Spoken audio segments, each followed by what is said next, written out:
Welcome back to the NEBVEMBER tournament. We're on to the round 2 matches now. Every team playing has been awarded a win or a loss. Squaring off today, we have Collapse The Electron coming in the blue trunks representing the ANS. And in the orange trunks for the OSP, we have Maintenance Is A Birch. I am your one caster, Nickelboy Blue, and I am joined by Scape GT. Hello, I absolutely hate Discord's audio settings. Yep, so for anyone who's just tuning in now, just before the stream started up, Discord put out a new update changing around where the settings page is for push-to-talk and voice activity, and because we have to swap between servers sometimes, it'll force us to go push-to-talk, and then turning that back is a whole nightmare to dive to the settings list. That was Gotta fun. love technology. Anyway, we are here on Blood Moon for round 2. All of the first matches are going to start on Blood Moon instead of Gold Rush, mixing things up a bit. Team 1 is ANS, as always. We have Collapse The Electron here, Trojan Shadow, Surazal, Pazuzu, and Ambient Lamp. Team 2, Maintenance Is A Birch in the OSP, Vren 55, Secret Mink, Star 1954, Go Live Star, and Miscellaneous. All right, shall we take some speculatory actions looking at these various fleet comps? I'm seeing Monitor Ball and OSP Yeah, it would side. appear that Maintenance Is A Birch has learned from the last time they were on Blood Moon Remastered here, has actually brought an anti-sprinter ball device. Meanwhile, in ANS, I'm seeing no sprinter ball at all. So it looks like we've got... Collapse the Electron coming in heavy Axfords. I'm seeing 6 of them on the board so far, all individual formations there. 2 clusters of 3. That is 3 people's fleets plus a cap fleet. Is that what It would appear to be just trying to win through heavy tonnage. I'm seeing Seas Boxer, Spare Atlas. Do we have the carrier half cap, or is this... No, this is actually a fully dedicated cap fleet. No carrier, no CLs. Only a single Beam destroyers, Corvettes galore. Yeah, looks like, I want to say 7 Corvettes, 1 Beamstone, maybe 8 Corvettes, actually. Very high body count for the Corvettes there, as there's a lot of heavy tonnage in ANS side. On OSP side, it looks more varied in terms of hulls. We have the Monitor Ball, which appears to be one of the only front Notice a lot of monitor counts, so... Lots of monitors. This is going to be a heavy tonnage match. Wasn't seeing many liners on no. OSP. We'll take a look at that when we get to them. I'm going to go through ANS just to start, see what Electron Drop has us watching a Greedford on deploy here, so Scape, walk me through what the ANS team has brought. Half Greedford on deploy. Let's take a look. Okay. Ambient Lamp starts off with double Greedford here, it looks like. Just gonna quickly get a nice cinematic shot with the moon in the background for the thumbnail. Anyway, reading my mind. We've got double Greedford here, with one with a VLS 200 backpack, one with a comms jammer. Pretty standard for Greedfords here. I'm assuming a lot of SDM 200s in there and some Killjoys probably. Yep, I think that's what those party poopers are. Pazuzu is also bringing a double Axford fleet. These are half Greedfords, so we replace a couple of the guns with a couple defenders on one. Same with the other VLS 200 backpack and a comms jammer on those as well. Gives you a nice mix of SDM 200s, Killjoys, and comms jamming capabilities. Rounding things off for the Axfords, we have Surazal here with another double Axford fleet. Both Greedfords as well. These are full Greedfords, just like Ambient Lamp is bringing. Unlike the other 2 players, Surazal is the one who split their force between the 2 little formations here. One of them comms jamming and one of them SDM2 or VLS 200 on the back, as we've all come to expect with double Axford fleets in the modern meta. Rounding things off for Collapse The Electron, we have Trojan Shadow with the cap fleet, 1 Beamstone and 8 gun cappers, I believe. Yep, 1, 2, 3, 4, no, 4 gun cappers, looks like 2 cringe cappers, and then... Ooh, interesting. Ooh, look at that missile tech. That's a backline hunter if I ever saw one. That's an anti-Moorline device. Yeah, that's they're trying to hunt a Moorline is what they're doing with that. Ooh. Bullseye blanket on this thing, missile programming channels, a pinner to try and find emissions. Sneaky little tech there underneath the map. That'll be the support aspect for ANS side. All right. All right. OSP is currently hunting around, briefly looking at Miscellaneous over here. They did already spot this triple Axford up top using their early warning radar. Goes to show the value of scouting on these large open maps. Bloodhound from Vren has got that locked on. Miscellaneous' fleet consists of a C-56 T-30 and torpedo. Okay, this is a bit of an interesting monitor here. That's a arsenal device going towards B-side. They've got similar guarding the E point here. A lot of firepower on this for not a lot of defense, just relying on that meaty hull. Early warning tug, we already had covered there. It does have a nose gun, which is smart. There's a multi-mission tug on the left side of the board towards B point, providing that awareness. Another one of these going towards the top of the map, C side. They're going to run into triple Axford and do not want to be there. Might be able to snipe out the Corvettes. See, cheaper, not multi-mission complete, just a little gun tug here, providing a little bit of extra fire towards the middle of the map. We're going to see a T-20 capper go towards E point, one of them head towards B, and immediately just get RPF down by these Greedfords. Look at that fire coming out of these things. Yep, Greedfords are very powerful right now due to the amount of fire rate they can put out against both large and small ships. We've seen ANS kind of swap to these Greedford-type ships for their frontline as of recently in the balance due to the prevalence of OSP light assets. Gives them a nice mix of being able to do both. Right. Rounding out the fleet, that was Misk losing 2 of their cappers now. Actually make that 3 of them. These are the Duncan Idahos. Okay, there's a bit of a callback. Yep. Used to be a fleet of a million of those. Anyways, A point, going to be 2 dead cappers on there. ANS currently has a capper still alive barely. Monitor's not able to kill that off. Does get them capped. Team Destroyer picked off some stuff there.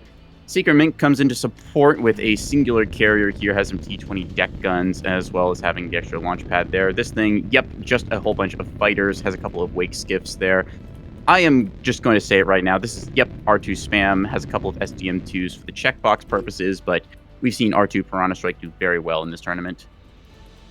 They've got a pair of C90 T30 monitors currently overwatching the A point here, just their way of trying to see off a sprinter ball or otherwise threaten that zone. Rounding out their comp is going to be 2 rocket shuttles just tucked away for now. One of them below the C point might actually get the jump here as we see it diving upwards through the donut hole here towards C-side. Might try and go for one of these Axfords. Taking a broader zoom out, Star is coming in with the monitor ball, fix bayonets to the bitter end. This is, what is the monitor ball starter fleet called? I believe these are the names of it. I'll say it's Garnet Squadron? I think Garnet is, yeah. I might be mistaken on that, Garnet Squadron is going to make its debut here. Monitors, they can work against Axfords, but it's a rough sell because the Axford is it's quite easy with a Raider drive setup to dodge those large C90 shots here. These seen the nose guns for these, so have to maintain their range and try and get in close or keep concealment. Rocket Strike coming out towards C-side. Going to find the Capper Corvette. I don't think that was its intended target. I think it probably assumes it's disabled already. The Greedfords immediately swap their secondaries over. Rockets do go into the belly of one of these Axfords here. Nah, they kind of miss, hitting more of the side there. Not as the massive secondary battery from those Axfords just eviscerates that Ruddle before it has the ability to do much else. Yeah. Those secondary guns going to pay dividends here. Any light ship on OSP side is going to be eviscerated when they get within 7 kilometers of these Axfords.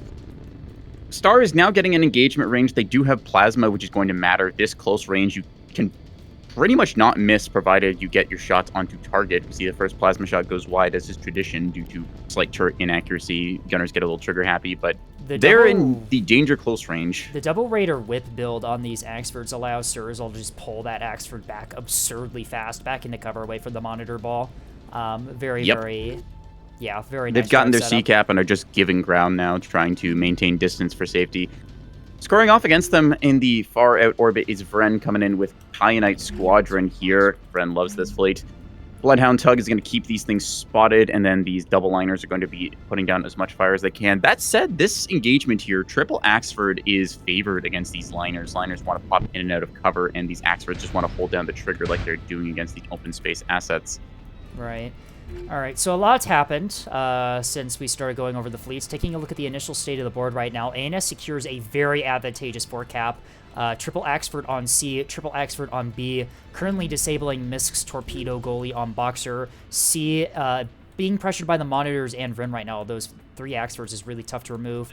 A also goes to OSP with the Beamstone support, allows them to take the point against 2 cappers from OSP, although now Secret Mink is moving the monitors very aggressively onto A, attempting to retake some points and regain cap advantage here. Collapse the Electron. Mink is trying to set up some strike here. We see some Piranha rockets coming out. Only flights of 4 of these is interesting. They do have the additional hanger. I assume it's just a load error. Could be. The Beamstone, though, is pretty... it's trying to get back into position to start beaming the ships on A, although double monitor Beamstone wants to hit really one of difficult. those, not Yep. exposing to both, given the angle. The Beamstone is on track, though. It is currently being tracked by Mason Squadron, which is that halberd out wide, allowing these yep, that is a monitors to wide radar gain skiff. early warning of this Beamstone trying to poke out. You can see the monitors have already begun to open fire, and I have a Missile feeling strike that attempt Panther, up top onto the Axfords. 4 command size 2s might find their way in here. Comms Jam does kick on, though. Plasma starting to make a couple of bites into one of these Axfords. CMD only, yeah, so it's not going to really catch. Star being really aggressive with the monitors here, attempting to just gain ground, but this is a massive fleet for Star to try and chew through right here. Although, look at this. Torpedo hits into one of Sirzal's Axfords on the boxer point, probably the last thing that duct tape was able to do before going down there. You can see the very, very telltale Not signs of a nothing, torpedo but hit. certainly could be better. It's degraded. Hybrids under the map will find one of the cap guards. Miscellaneous loses the front of that ship, and the complex gets restores. sniped. Yep. Although there is no more line for those ships to hunt, they are still doing pretty good work being a flank here. Collapse the Electron with a very, very advantageous start here as they just throw their massive front line into the engagement, completely swallowing up most of the cap points here. Panther Squadron is able to get a good rocket strike on Trojan's A-cap monitor, or A-cap beamstone here. Unfortunately, it already did a lot of damage into these monitors here. They are restorable, but that damage is something that's going to last. Star now Most is importantly, in danger. something that can Star- quickly be lost here, the antenna on one of those monitors gets sniped. This is one of those things that you don't really notice as you turn off the other section. It's very easy to miss that the detail. See if that gets OSP restored or Star not. pushed really heavily into C, is now getting pincered by 6 Axfors right now, as the Axfors on the B flank, with nothing to stop them, just rush down Star, who is now out in the middle in the open. Vren is already pivoting guns, likely to engage. Vren's attempting to get fire arc yeah, here, but the pushing just Axfors, does not but, have it. Vren Collapse was the pushed Electron back given the distance and with is a now very watching excellent Star gets eviscerated. Collapse the Electron with a very excellent start right now. Is just able to swallow up pretty much all of OSP's fleets right now with the massive frontline push. Those Axfords are still relatively intact, and Star is taking a massive beating out in the open. This is a 3-on-1 engagement here. Monitors are good, but against this much high caliber sustained fire, we're starting to even see the secondary batteries lighting up here, as these monitors have taken so much armor damage that those AP rounds can get through the damage plating here. 3 of Star's 5 monitors are already like completely gutted, by the way. Yeah. Star is Star likely going the way of the dodo fight. here. Yep. As yeah, this massive frontline push, something that probably OSP wasn't really expecting here, as all of these Axfords are just going to continue their push directly into the monitor ball. Decap will see a bit of a turnover here as Miscellaneous gets in with a T-20 shuttle, and a rocket strike from Secret Mink is going to clean up those cappers. ANS has effectively 6 heavy assets on the board, which they can do a lot with. We're seeing some engagements under the map, as well as the flanker aspect from Trojan Shadow gets found by Miscellaneous's multi-mission tug. One of the MMTs gets track, and it's going to be a break of lock there. Those were command and jammer counters. Yep. Jamming out from one of those small ships down there breaks the lock at the last moment. Missiles go wide. Taking a look at this, C point is starting. ANS is getting bled on the cap front a little bit, but OSP as well is really hurt. Their monitor count has just evaporated. Miscellaneous is effectively out for their monitors. Star is currently down to what would you say, like Star is out of effective? the fight already, with only 1 monitor left. Misk runs one of their MMTs. No, that's not the MMT. No, that is an MMT. Into secondary battery range of these Axfords. The Beamstone, it looks like, is the thing providing some offset track for the Axfords. They're able to detect that under jamming, as that MMT is just going to get torn apart. C point denied. The Axfords have enough damage output to destroy that damaged monitor. That Star rushed into C to try and take it. as OSP unable to secure the 4 cap there. OSP trying to make their comeback here as best they can. It's still very early on, and they have lost a lot of assets.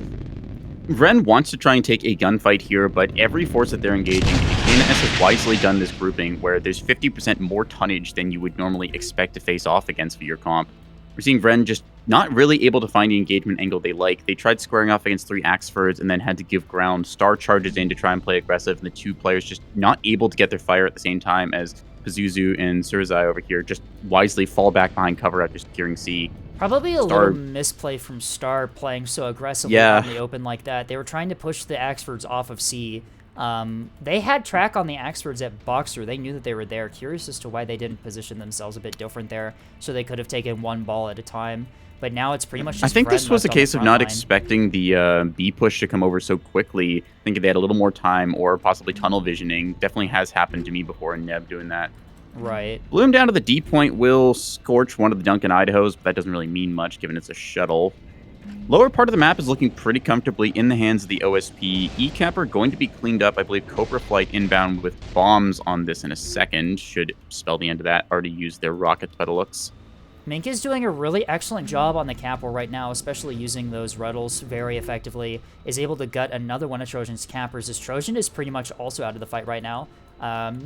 So OSP's pretty much lost the front line, but they're winning the cap war quite decisively here. It's going to be up to Protector to take advantage of the cap opening and see if they can secure a cap win here, because with this many Axfords around the map, I highly doubt that there's going to be much damage going into them anymore. Especially Speaking of that, the Axford advantage, just in terms of body count, this is a comparison people have made before for ANS frontline fleets. Typically, you'll see a double Axford pair or a battleship. Benefit of the double Axford is these later game stages where you can split up your heavy assets, send each of them to control a point. ANS just needs to secure 3 points, and with 6 Axfords, you can you can throw a task force out on every point. OSP will have to decide which one they try and strike. OSP currently with the cap advantage here. The Axfords aren't necessarily in the greatest spots to try and retake the points right now, although it is still very much early in the game. The massive Axford front line from Collapse The Electron does an extremely good job of opening up the entire map for them. It's now up to them to capitalize on the opening they got with dealing with Star's monitor ball, as Star is down to a single damaged monitor. Vryn is still hanging in there. One of their liners has taken significant damage, but the other one's still intact. They are now trying to engage Surzal here, although Surzal... Even at this range... Yeah, even at this range... A surprising number of those shots going wide. Well, these are... Just goes to show why Double Raider is so good. Double Raider Whip Axford builds here give you absurd levels of speed and maneuverability, as, yeah, you can very much see that in how they maneuver.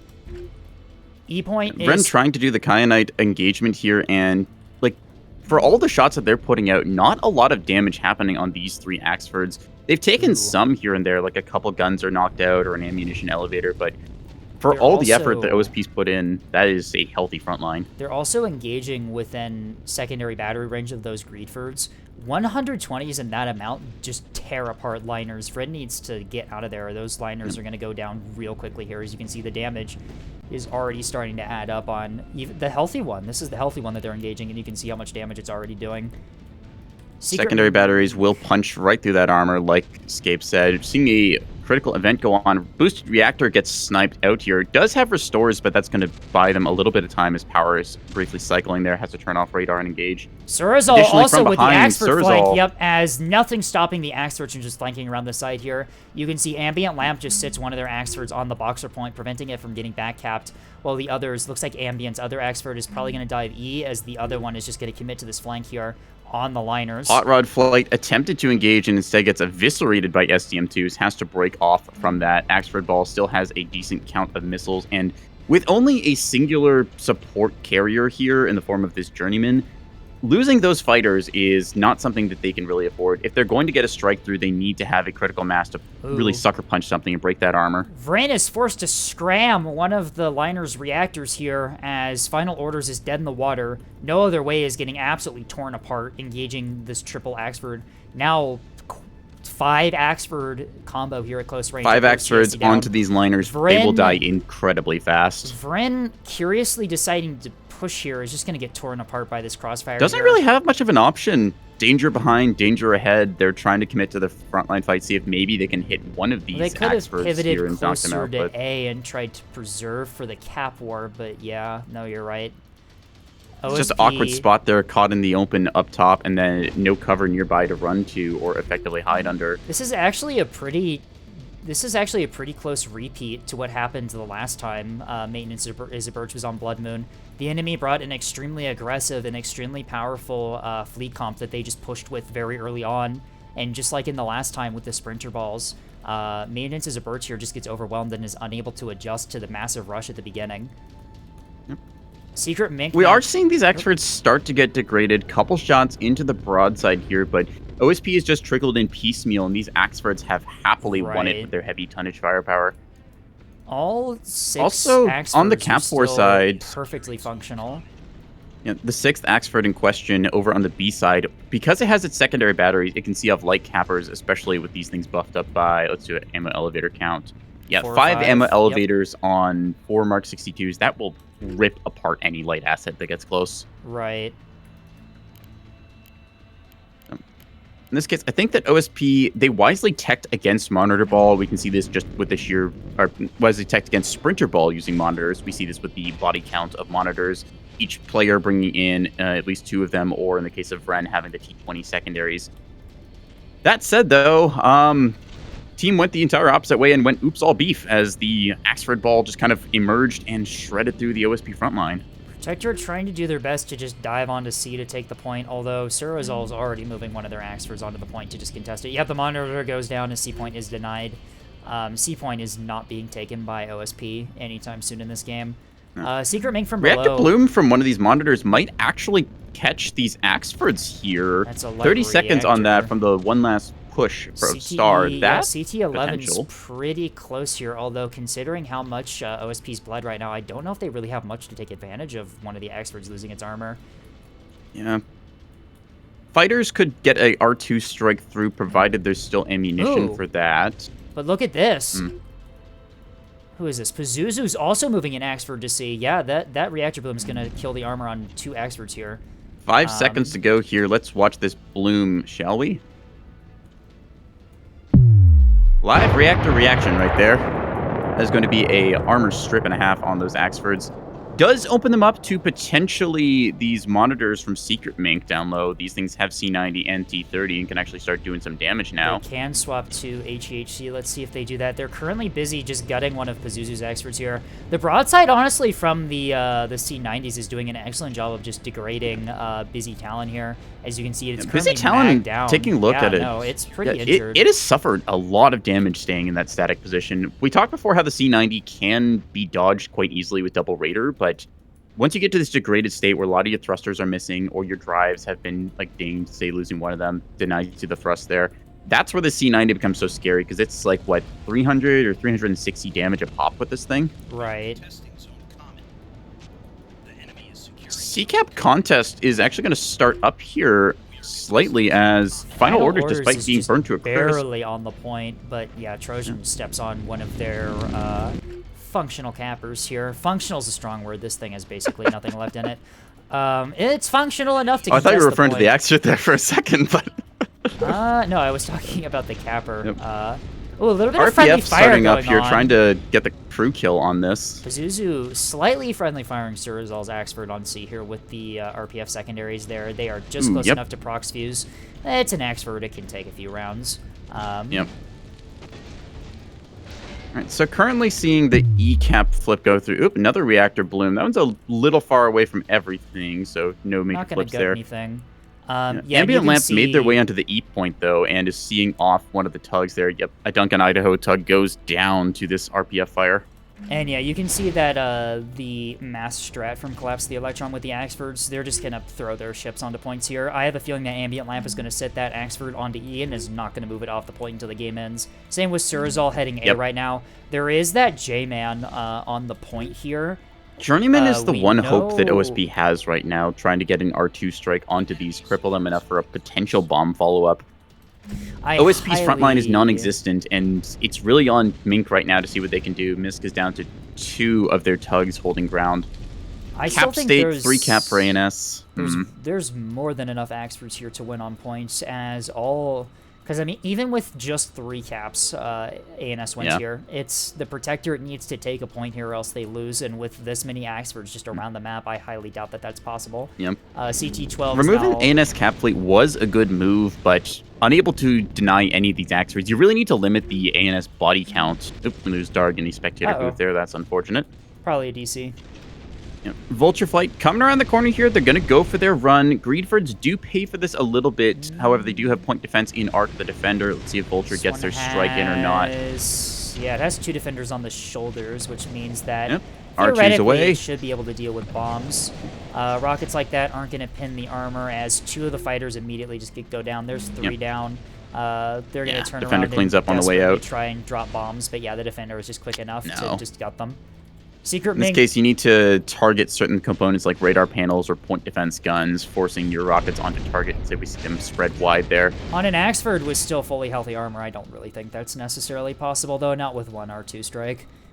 Yeah, need to get enough of them into one area to break those panels. Secret Mink looks like they're going to go the way of Star early on, as their monitors are now being cross-fired from 2 different directions here. Broadside on, monitors die really quickly to 450. As you can see, the damage is already starting to add up. T-30 guns getting knocked out very fast. Fairly squishy, all things considered, the T-30, but it is able to do a lot of damage before it goes down, provided you are against a target that is not a armored-up asset like this Axford. R2's not ATGT-able. Interesting. I was under the impression that they were. I believe that with certain missiles, you can target components. Only R1s because they're technically guns. Ah, right. There it is. It's a balance consideration. Slight difference of in the R2s. tech there. Yeah, I don't think OSP has anything left to dislodge even just one of these Axfords from the point here. Mink is just getting gutted right now by the crossfire. ANS just managing to take that frontline fight advantage. They won in different areas, secured B side, secured C side, and then just swept through, having, well, effectively just removed the OSP's frontline. They brought 50% more beef on the front, and it paid off for them. Right, it's all they needed to do.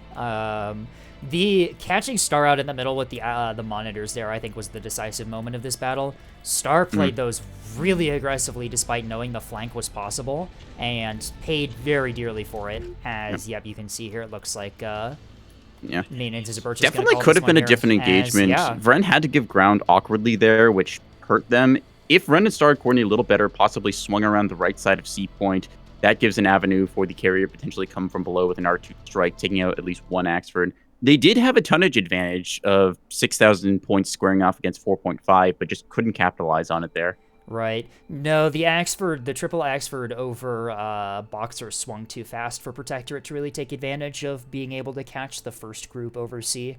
And the mispositioning of Star's monitors kind of sealed their fate there, as they were just able to get crossfired for free by the secondary Axford group. Talking briefly about this, some people saying, one from editor, certainly in effect there, OSP was expecting a sprinter ball or much more light asset focused than this ended up being. Right. They brought a lot of stuff to take out lighter capper assets and instead just got faced off with 9k of Axford beef. I'm willing to bet Collapse the Electron probably was aware of that assumption, that they were expecting a sprinter ball. It's possible that they guessed, considering what happened last time with Maintenance Is A Birch on Blood Moon.